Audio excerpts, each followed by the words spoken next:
people, because of this topic, are afraid to speak up and speak out. So that's why I'm here. So let me get the ugly comments. Let me talk about it. Because you know what? I can take it. So, Doc, I don't understand. How could I have been running constantly for 2.5 months, watching what I'm eating, hit training once a week, and you're telling me I lost 5 pounds? And that's something that a lot of people have to realize. We have the same concerns and problems as everybody else. Not everything is because of our size. It's what we think about when we wake up in the morning. It's what we think about when we get dressed. It's what we think about when we leave the house.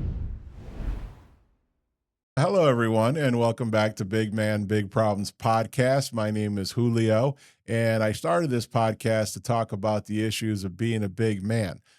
You know, one of the issues that we have in doing a podcast like this that I have learned so far Mhm. is that people, because of this topic, are afraid to speak up and speak out. People are afraid to go on tape or on camera and say, on tape, that's how old I am. Like we're still using reels of tape to some that do it. Uh, I can't help it I though. know what That's you like mean. what I say, you know. Yeah. People are afraid to step in front of it because what's going to happen? Well, people People like are this. people are going to read it and they're going to make really, really horrible comments that are going to feed into what their fears are inside. So that's why I'm here. So let me get the ugly comments. Let me talk about it. Because you know what? I can take it. And something tells me I can respond. This one isn't a negative. Mm. This one is I had a similar experience. She told me she can't help me and I need meds. I need to go find another therapist, she said. So this is responding to my podcast that I was talking about my first experience with a therapist, I'm assuming. Yes. Yeah. So I had an experience with a therapist. I was spiraling a little bit. Okay. So Mhm. I was in a position where my mother has just diagnosed with ovarian cancer. I was training for the Chicago Marathon. And I was at that point 299 pounds when I started training for the Chicago Marathon. And I said, and by the way, I was weighed at Dr. Huizinga's office in Beverly Hills at that 299, I remember. And I came home and I told my trainer, I can't run a marathon at 299 pounds. That's crazy.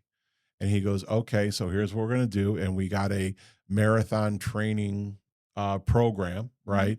Because you incrementally get up to different levels and, and running was not my thing, by the way. Biking, swimming, right? I float like a fish, right? Biking, my legs are strong, but running was never my jam. So it was Mhm. hard for me to do that. But he also refused for me to only do cardio training.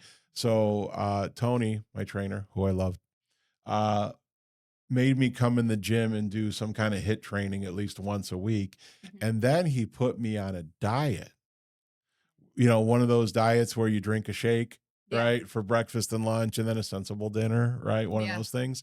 So, and at that time, I wasn't real hip on weighing myself Mhm. because the scale to me was something that bothered me quite a bit. So, really, I just went on how I felt. And so I did this and I was doing this for about 2.5 months. My Mhm. longest training run at that point was 17 miles. Okay. So, I mean, I was hitting it Long hard distance. and I felt good, right? My clothes were starting to feel different. I felt great. And at that time, the show actually sent me all of my medical records. Okay. And I don't know why, but they just kind of package it up and say, here's all your stuff. Mhm. So 2.5 months later, I could no longer keep up the training. I just couldn't Mhm. do it. With my work schedule and everything else, it was too hard on me. So I decided to stop. And then I went to go see my doctor and I brought all my medical records and I said, hey, just take a look at this, make sure I'm not dying of anything, you know, because they're Mhm. probably not going to tell me. And so I gave it to him and then I weighed in and I was so anticipating this huge weight loss. Like I was so excited and I went from 299 to 294. I wasn't expecting a 5. I was Yeah. expecting a 5-0. And that bothered me a bit. So I said, Doc, I don't understand. How could I have been running constantly for 2.5 months, watching what I'm eating, hit training once a week, and you're telling me I lost 5 pounds? So he sent me to an endocrinologist. He goes, maybe it's something to do with testosterone or with this or with that. And so I set an appointment a little over 3 weeks later. I went to the next appointment. She put me on the scale. I was 215, How does that happen? 220, 219. It was whatever it was a 26-pound difference in a little over 3 weeks. And I sat there with my mouth open and I looked at this very lovely endocrinologist and I said, how does that happen? Mhm. I, I couldn't eat enough food to have 26 pounds in my stomach. And she had no answer.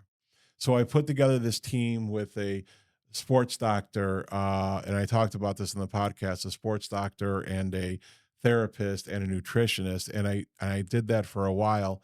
And I told the story of when she got really mad at me because I couldn't understand why I wasn't losing any weight.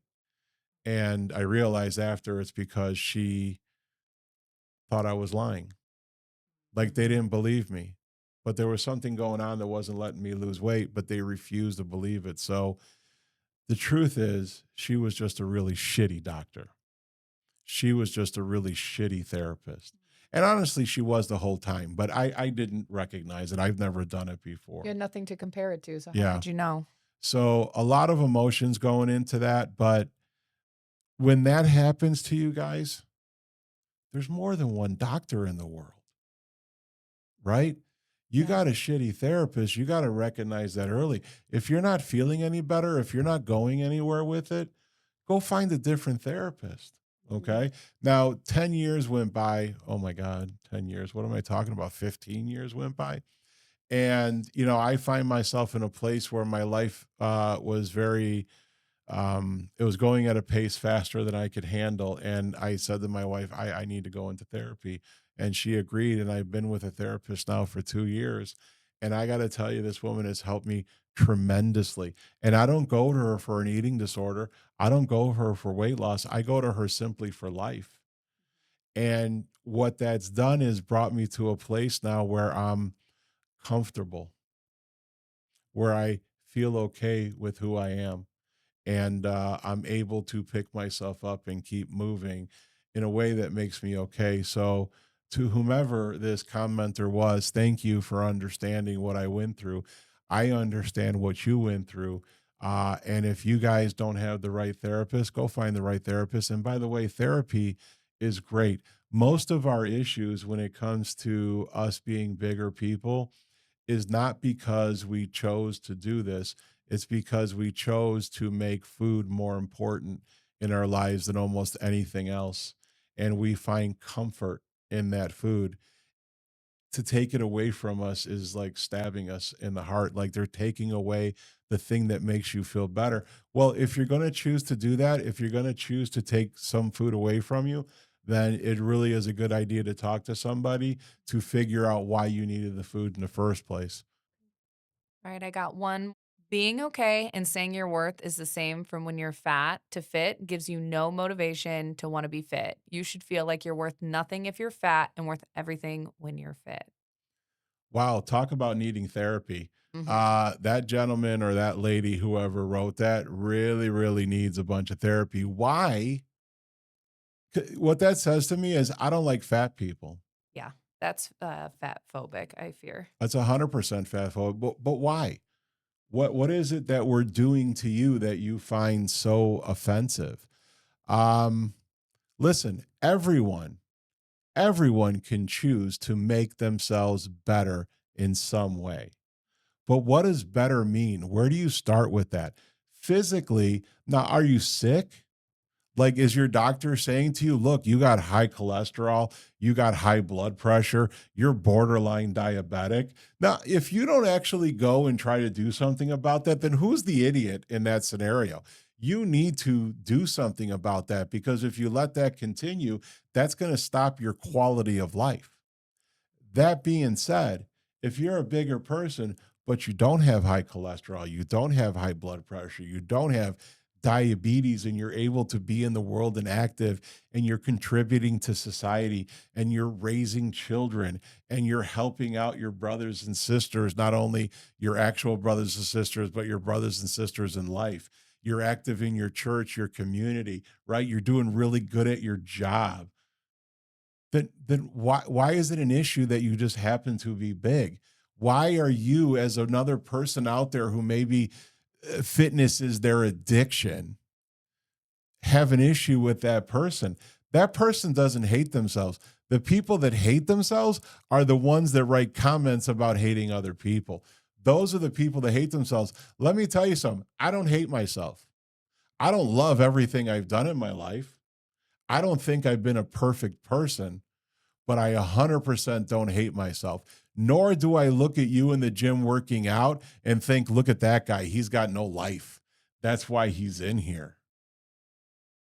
So don't hate yourself. Don't hate others, because we don't hate you.